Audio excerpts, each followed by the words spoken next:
afternoon, Floss Tube. Welcome to the Socks for Mom podcast. My name is Becky, and I'm coming to you today on a Saturday. It is July 4th, I believe. I'm back from my travels. I've been up in Denver for the past 16 days, and I'm home now, and it's always great to be back home. I will be talking today about cross-stitching, of course, always. I have a little bit of knitting news to talk about and a few things I've been working through with that. And I also have some fun things that I did up in Denver I want to talk about. A really cool, awesome shop shout out and other things. So before we get started, I just want to share something that I recently purchased on eBay. I searched far and wide for this particular thing. I saw the cover of this magazine in a knitting history book that I was reading, and when I saw the cover, I thought, that is so totally me. And I thought, I need this, I need to find this, I need to frame this, I need to have this on my wall. So without further ado, here it is. It's the Home Arts Needlework, September 1935. It cost 10 cents. There's this beautiful woman who is knitting something yellow and pretty in front of her stove, and check out the stove. Everything's boiling over. And I thought, you know what, everything in this magazine, in fact there is no knitting in this magazine at all. The whole magazine is about needle arts, and I thought that is so true to life with all of the things that we do. It is so true about my life.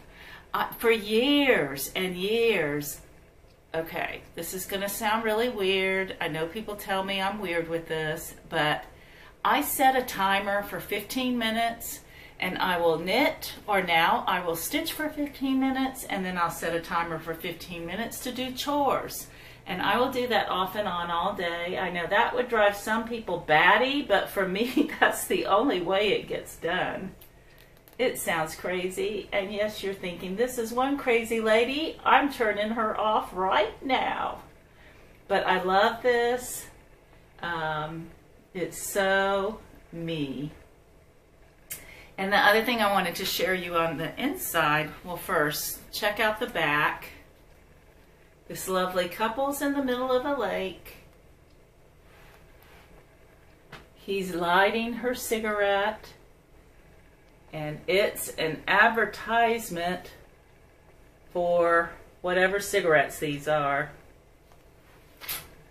Boy, what we didn't know, huh? Or what they didn't know. Time for some cross stitch. I have 3 things I'm working on right now. I have more than 3, but I have decided for my own sanity, I'm narrowing my works in progress down to 3 things, and when one of those is finished, I will rotate another one in. That's my rule. I'm going to try to stick with it because I'm going a little bit crazy here with all the madness that I have been doing, starting projects. So today is Saturday. On Saturdays, I like to spin, I like to sew, and I like to work on Sally, Mustang Sally. So I will show you Mustang Sally. I am bound and determined to try to knock this girl out of the park by the end of August so that I can rotate in that certain cardinal that's coming into a lot of our lives that I won't even talk about today. So here is Mustang Sally. There are several people who have finished already. There are several of us still working on it.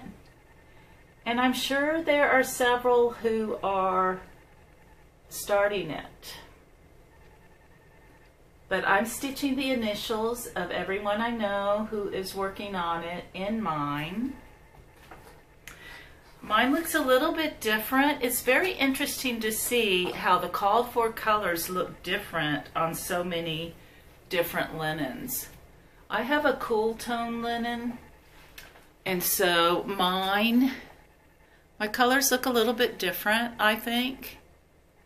The white is not showing up very well, but that's fine. See that letter right there? The T, because that's how samplers were, right? We look at pictures of them all the time. I have 2 more rows of the alphabet to do, and I will work on a row and work on a border simultaneously. I have Jan Hicks initials in there. Jan, is your last name Hicks or Hickman? Can't remember now. I have Lori, Mischievous Lori, right there. I have Misty Purcell, and I have Susie Reno.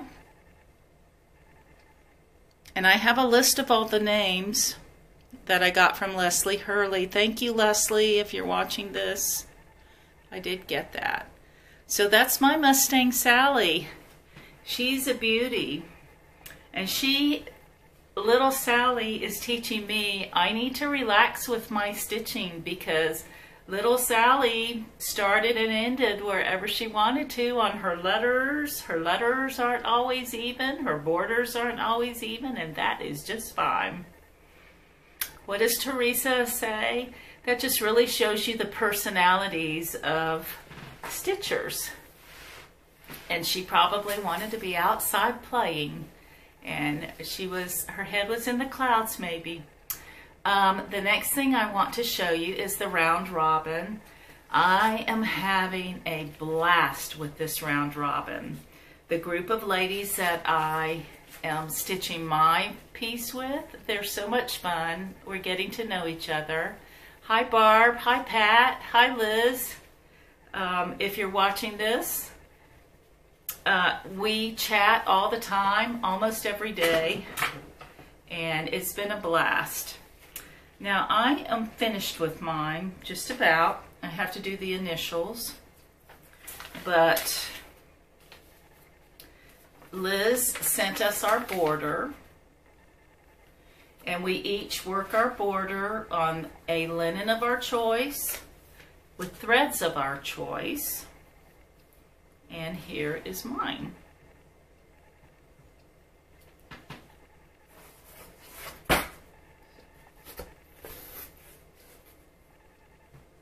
So I had a color palette, and I picked my color palette from a piece that will be a companion piece to this, that will be hanging side by side.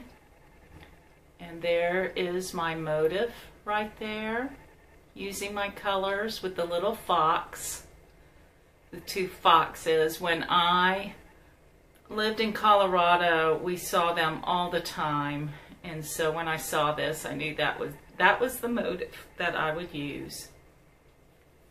So that is my piece.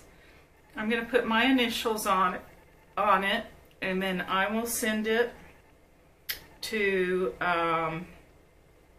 Pat, and she will stitch her motif using my thread colors and my thread. She'll stitch her motif with her initials. She'll send it on to, I don't know, either Liz or Barb, who will do the same with my thread and their motif all the way around. So when it comes back to me, it will be all in my colors and my thread, but with their motifs and their stitching. And I will say the best thing about this, which is the goal that Liz and Deb had, was just getting to know other stitchers, and that we have done, and it's been a lot of fun. So if they do it again, really think about signing up for it, because you will not be disappointed. It's been a blast. But here is my Heritage Sampler, and I am just finishing up the whole Pilgrim section right here.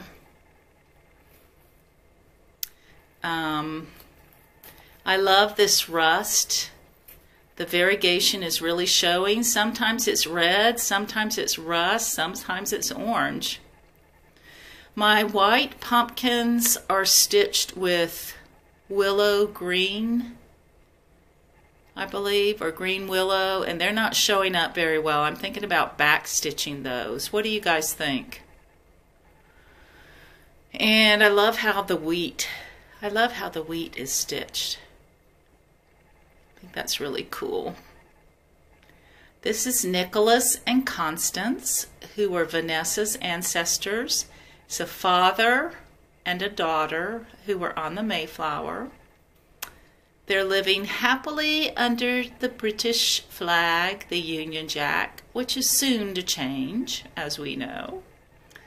I ended up on the house. I ended up putting other stitches in of another color just to kind of make it look not quite so uniform, I guess. And I'm loving this. This is a fun stitch. Border's really cool. So I'm just taking my time with that because I'm enjoying every stitch of it. I don't have any plans to knock this out of the ballpark because, like I said, I'm really enjoying it.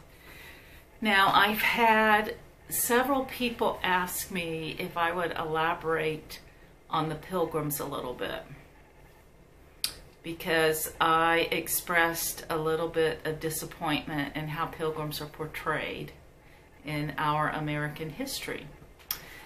And I thought long and hard about that, whether I wanted to address that here, and I decided not to. Basically because my opinions are what I've gleaned from books that I've read and manuscripts I've read. I'm not a professional historian. I love history. I read a lot of history. And I don't really want to be sued over my words. So I'm not gonna elaborate on it, but I do want to share some books that if you are interested, these are great books I could recommend that I've enjoyed. I have more than these books, but I grabbed 4. And the one other point that I would make, I guess, or not point, the one other comment or caution I guess I would throw your way, or just, no, the one other morsel of information to encourage you to maybe think about or read a little bit more about is it's really important to keep the Pilgrims separated from the Puritans that came a little while later.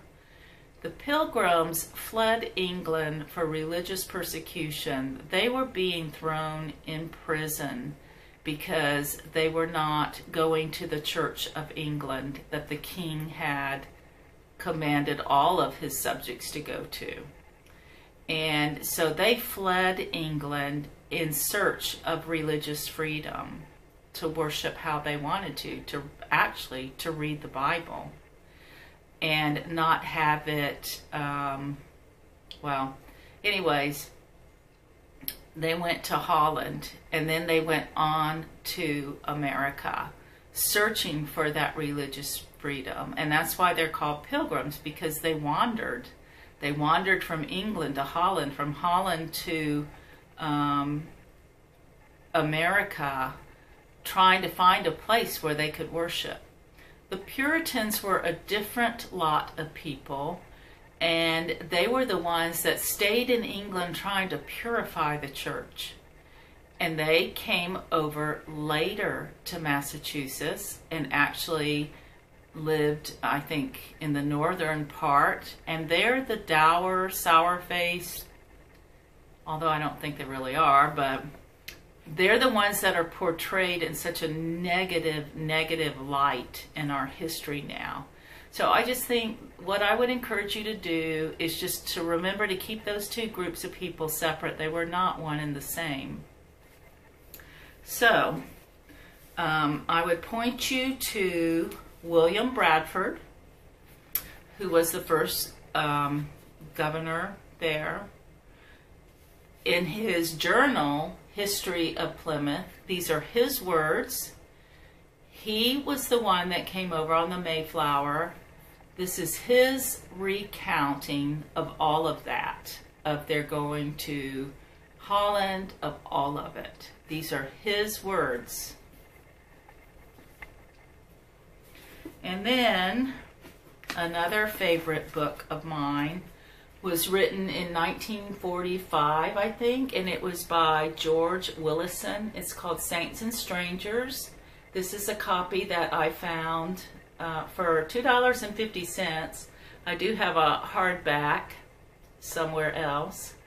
But what this man did is he wrote this book with excerpts from their journals. So there are pieces of conversation of Samoset, you know, of Squanto, he's got pieces of their actual journals and their recounting of that tied into the story. And in this book, this is where you learn that they were not always dressed in black and white like we have our pictures of them have depicted. That was their Sunday attire. That was not how they dressed in everyday life. And so you will find out all sorts of things like that. Here's the Mayflower on the back. But I have just enjoyed this book. 1945 was when that was written. This one was written in 1910, and look at the cover of this. This book I actually had as a textbook, or a book I had bought to read my daughters, and then saw it in a bookstore, the original printing. This was printed in 1910, and it has all kinds of things in it that is very interesting, because there was a reason Pilgrims wanted to live a very simple life. Like in Holland, the Dutch people would dress very fancy when they went to church, and they did not really like that influence on not only their children but themselves. And so there's just lots of black and white pictures in here, just showing. It starts in England, it starts at Scrooby Inn, it goes all the way through Holland, and what life was like, how they lived in Plymouth, the first winter, the first Thanksgiving, you know. So this is a really great book, Margaret Pumphrey. So that is all I will say about my Heritage Sampler and my alludings to the Pilgrims last time on my podcast. So let's move on and talk about what I did in Denver. 3 things that were fun. I made some thread flosses. Mischievous Stitches had been talking about these, how she made these, some of these. And so I watched her tutorial. I modified it a little bit. I took a cheating shortcut because I didn't know if I really would like these enough to invest in a lot of the cost, the things that it would take to do it. So I found at Hobby Lobby, I just found these little tags on the back side of the aisle where you find all the punches. And I decided I would just use these tags instead of buying an oval punch. And so I did purchase the little small punch to make this hole here. And then I got a stick of glue. And I got a sheet of scrap paper. And I glued that on, let it dry, and then I just took my scissors and trimmed around the edge and then used the punch right there. And I have my own thread keeps that I could put on a ring. That was fun. The next thing that I did, I've been seeing how Teresa Kitten Stitcher has been doing a lot of thrifting, as well as Michelle Bendy. Hi, Michelle. And I thought that I would hit some thrift stores while I was there. Now, I had two specific things I wanted to find. I really, really, really, really want to find a Duchess hoop. I like my Hardwick Manor hoop embroidery, little wooden embroidery hoop that I use, and I would very love to try a Duchess hoop, which, as you know, I think those were around in the 1900s through the 1950s maybe. I'm not sure, I don't know much about them, but I know that people find them at thrift stores. So I was on the hunt for that, which I was not successful for. But the other thing I wanted to find was a square frame, because I'm going to try to frame something myself. And I found this square frame, which I really liked. I like that. I like that. I will probably take the glass out. And whatever the picture was, I forgot what it was. I tore that out before I came home. And that was able to fit in my suitcase. Now the next thing that I found was a real find, in my opinion. Neither one of, well, how do I say this? Probably, I need to say this in a very kind way, because everybody's entitled to what they like.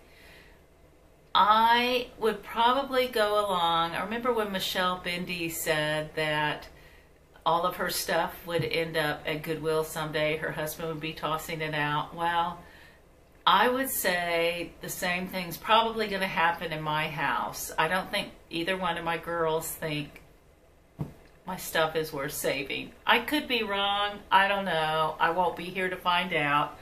But with that in mind, when I saw this next thing I'm going to show you, I thought, I have got to rescue that, because some kid has put that in Goodwill.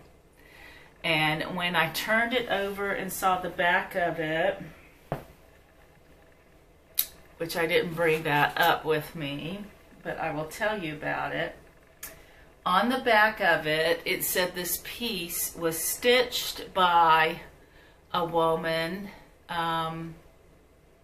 Helen somebody, I can't remember her name now, but she sat under, her instructor studied at the British School of Art in England, and this was her design piece. And this particular woman stitched this in 1963, and I was a little girl then. And so anyways, I saw it and I loved it. You will see why as I show it to you. The stitching is crewel work, which made me really want to get back into crewel a little bit. But the stitches on it are incredible. Now, I found this. They had taken a big frame. They had put it in the frame. And they put handles on it. And they made it into a tray. So, here it is.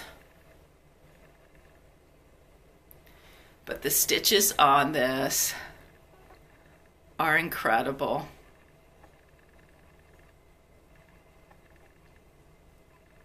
Look at that squirrel.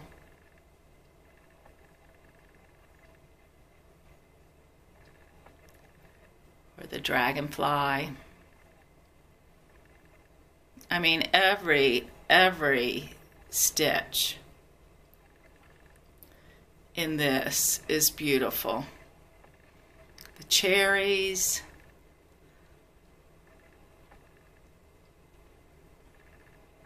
the owl, Look at his eyes.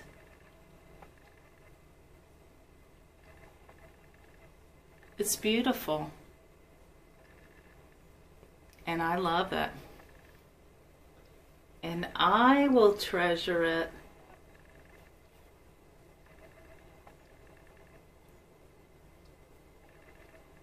I don't know what you guys are seeing. You may be seeing my belly for all I know. There we go.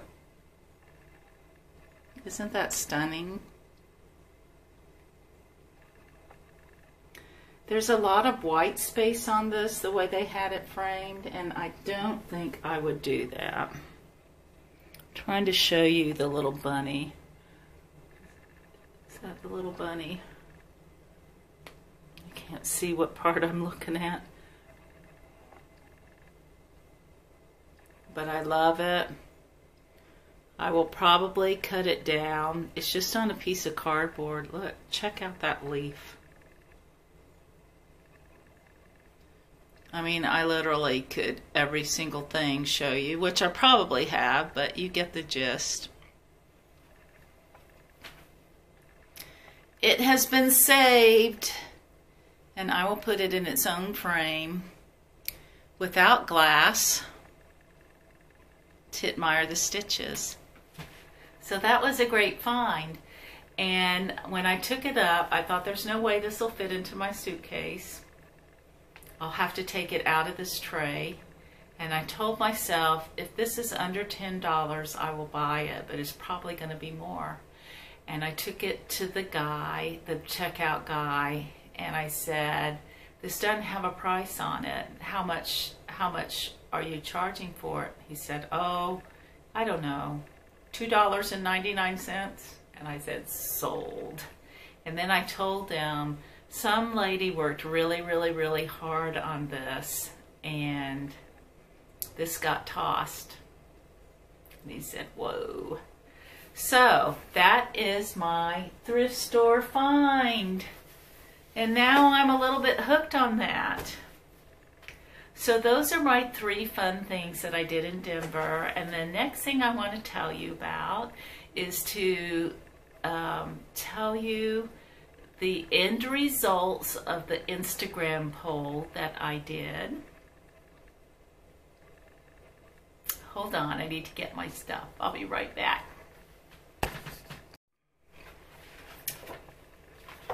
Okay, one of the first things I did when I got to Denver and I was on my own after my daughter left is I wanted to go check out a stitching store. Because where I live, I don't have any stitching store around me. I know I've told you guys that. I don't know any people who stitch around me either. I've never really met a real live cross stitcher. Yeah, in real life. I never have. I'm a self-taught cross stitcher.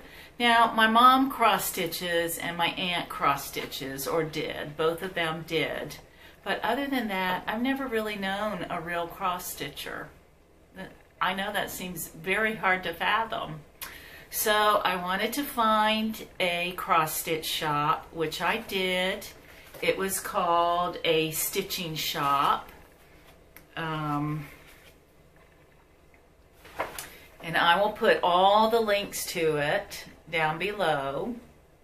The ladies in there were absolutely amazing, very, very knowledgeable, helped me like you wouldn't believe. So when I got there, first of all, I saw that there was so much thread, and all of this thread, they were all organized in these boxes. I'm going to put pictures in.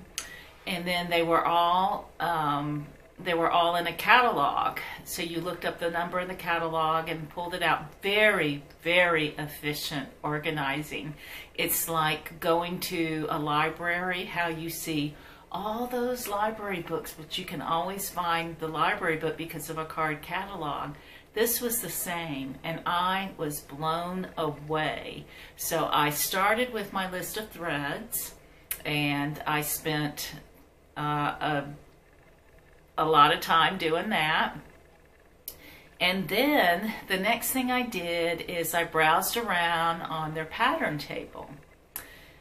And when I was doing this, I saw new patterns that different podcasters had been showing were released, and it was really fun to see those in person.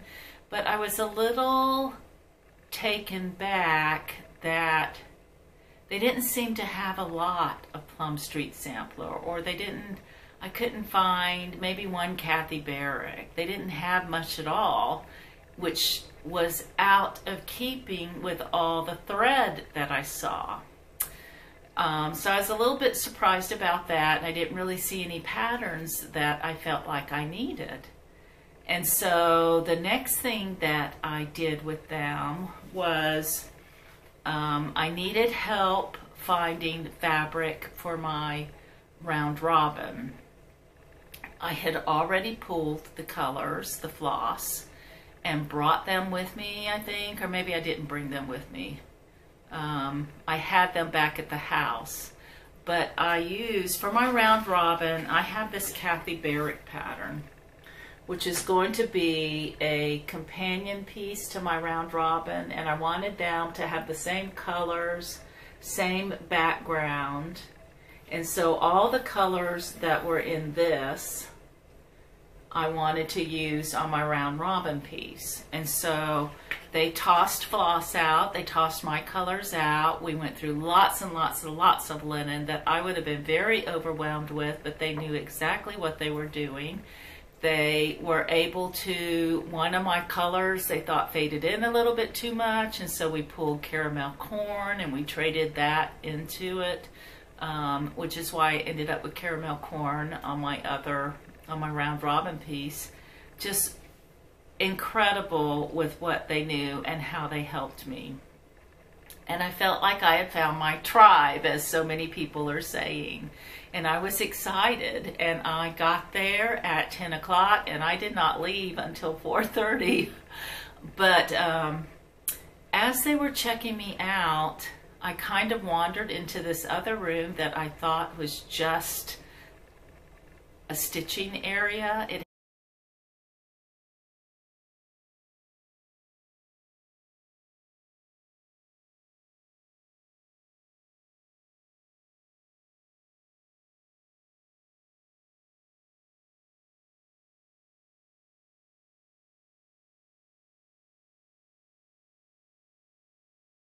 It had tables set up all around the room. Was I don't know how to describe it, you'll just have to watch the video, were files and files and files, well, baskets, and in each basket was a designer that some of those could go over into 2 baskets. They were all in these bookshelf things all around the room. Patterns, thousands of patterns, everything. So at that point, I was really overwhelmed and thought, oh, wow. And so I told them about the stitch along that was happening in October for the Hawk Run Hollow. And so we pulled out all of those patterns, and I have taken a picture for you. So if you're looking for any of them, you can call their shop. They will help you. They will help you pick linen. They were just incredible. So thank you, Christine and Doris. I think you helped me. I can't remember the other gal. You guys were just great.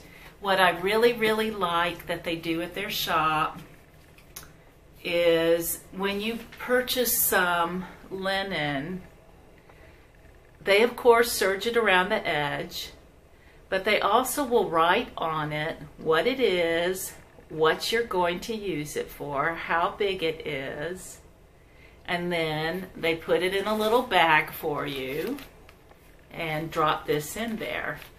So you know when you file it away what you're going to use it for. You can pull it out and say, oh yeah, that's why I bought that. Isn't that great? So that is my shout out for a stitching shop which I did go back to, which I'm going to tell you about now. And I will go to that shop and visit them every time I'm there, and I probably will be making a few phone orders too.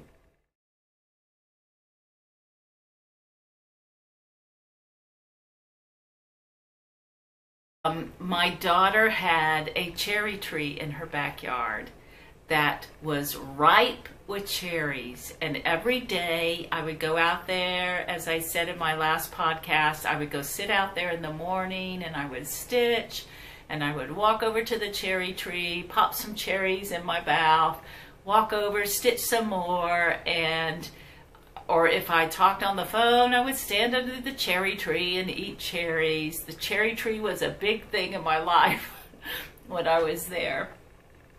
And so I put a post on Instagram asking all of you if you could shoot me a list of patterns that had cherries in it, because I wanted to stitch a souvenir. And wow, did you ever do that and then some.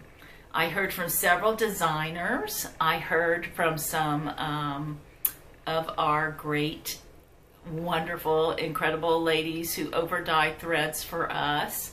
I heard from many of you, and I made a list of all of those things, and there were two that grabbed my heart instantly. I had to decide between those two. I knew I would probably most likely stitch the other ones at some point, but one of these I had seen on Stitch Mania, and every time somebody showed it, I thought, I love that, I want that, I've got to stitch that. And then the other one I also liked. So the one that I ended up picking, and I'm telling you this because several have asked me if I would say what the results were. I ended up ordering, while I was there, a cherry, Summer at Cherry Hill. So I ordered it from 123 Stitch because I was a little embarrassed to go back to the stitching shop after spending the entire day there. I thought, these ladies, they see me, they're going to say, oh no, here comes that lady again. So I ordered this from 123 Stitch, and it got there right away, and I really love it. But it calls for about 16 different colors, so I will stitch this at some point. But when I put that post up, there was a woman who watches my channel who waved at me and said, hey, I'm here in Denver, welcome to Denver. And so I got in touch with her and asked her if she wanted to get together and meet. And she was all game for that. The funny thing in hindsight, as we got together and we talked about, was both of her sons said, Mom, what are you thinking? You really shouldn't just go meet some person that does a floss video. And my daughter also said, Mom, you better be careful because you don't even know if this is a real person. She may just say her name is Donna. And so, but Floss Tube is such a wonderful group of people, as we all knew. And she had been, yeah, I wanted to meet her and she wanted to meet me. So we decided, she suggested we meet at the stitching shop. So I ended up going back to the stitching shop.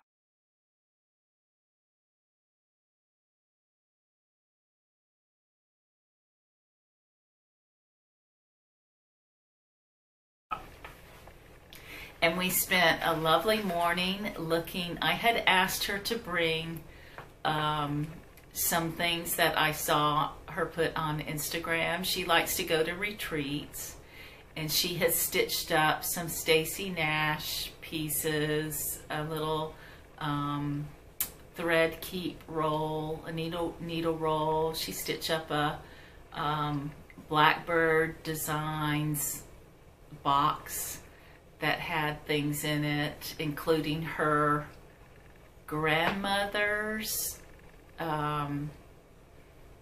silver needles that her grandfather brought back from when he was in World War II, I think, from England or Germany or somewhere. And so it was really a lot of fun to see all those things. And we spent the morning looking for patterns for me that were similar and just oohing and awing over all the patterns. And then we went to lunch. But one of the things she brought me that touched my heart so much, thank you, Donna, thank you, was this. She brought me that other pattern that I couldn't decide between. She brought me the Cherry Picker by La Di Da. So, of course, I had to kit it up right then and there before I left the shop. And somebody on Instagram commented that if I choose this one, they will do a stitch along with me. So I will be doing this at some point. So if you want to do it, or if you would like to do it, leave a comment below, because I want to do this. And let me know or remind me of who you were. I can go back to the picture, which I probably will do, but this is a long piece.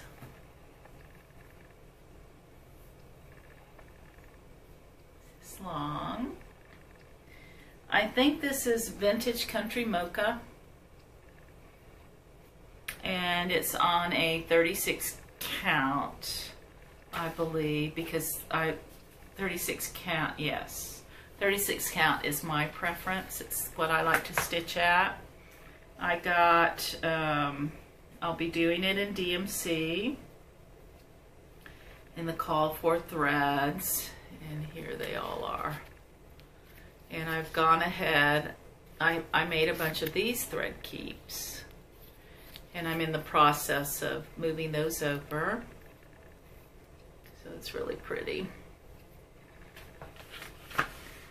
And did I show you that I started? I wasn't going to start. Oh, I remember the other thing I learned from Donna is about anchor floss, the black floss, and how incredibly awesome it is. And it is every bit awesome and thicker than DMC 310. And because I couldn't help myself, I bought some fabric to be making a cherry picker project bag when I get ready to do that.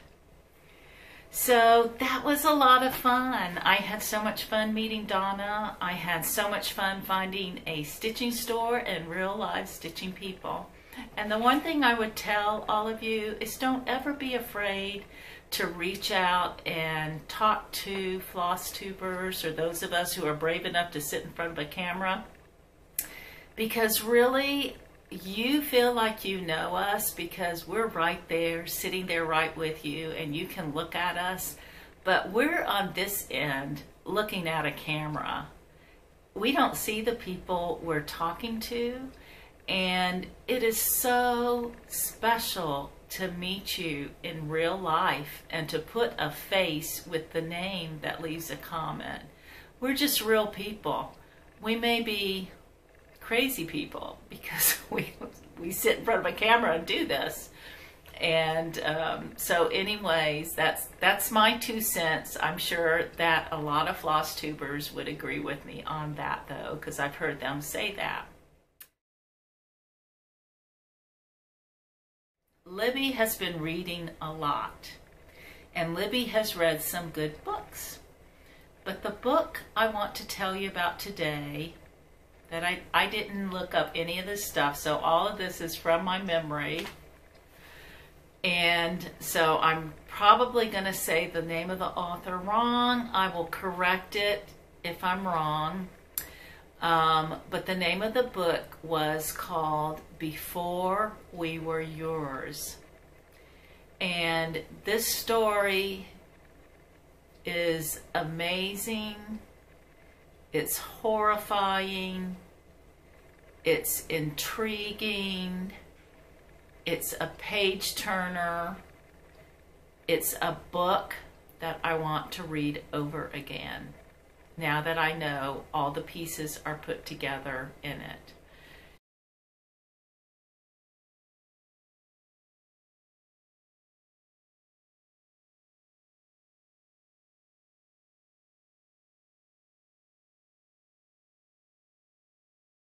It's the story of, and it actually happened. Some of the figures, some of the characters in it are true life figures. And a lot of the stories came out of the court cases that came afterwards. The particular family, the character of these 4 siblings is fictional. And she did that, I believe, to protect the privacy of some of the people that it really did happen to. But whatever's in the book could have happened. So basically, in a nutshell, what it is about is the story of a woman named Georgia somebody who ran a huge orphanage in Tennessee between the years of maybe 1910 through 1952. A lot of famous people adopted children from this orphanage. Carol Lombard and Clark Gable, I think. Joan Crawford, prominent senators, people who could not have their own children. And this woman who ran this orphanage swindled money. She lied. She was abusive. She basically, what she did, there was a whole community that lived down on the Mississippi River, families that lived in shanty boats, and she would send people down there to kidnap children. This really happened. Or she would go into, when poor women were giving birth and they were under the influence of anesthesia, she would have them sign papers giving over their children. And of course, these people, she would change the names of the children so that these families could never find their children. So this story is about, it's told in 2 voices. It's told in one voice from the viewpoint of one of those children. And the other person in the story is a current day person of a young woman who is wanting to find the history of her grandmother, who she finds out goes secretly away to a place every year.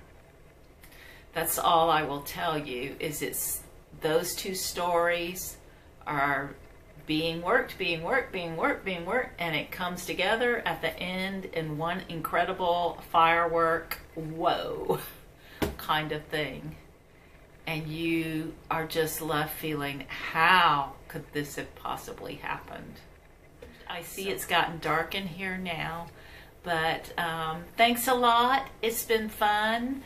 If you enjoyed this and you want to hear more, think about subscribing and clicking on the bell so that you will get alerts of when I put another one up. If you enjoyed the content, give me a thumbs up. If you didn't, that's fine. I'm sure there's a whole lot of other stuff out there that you will enjoy. So thanks a lot. I will talk to you guys in a couple weeks. Bye.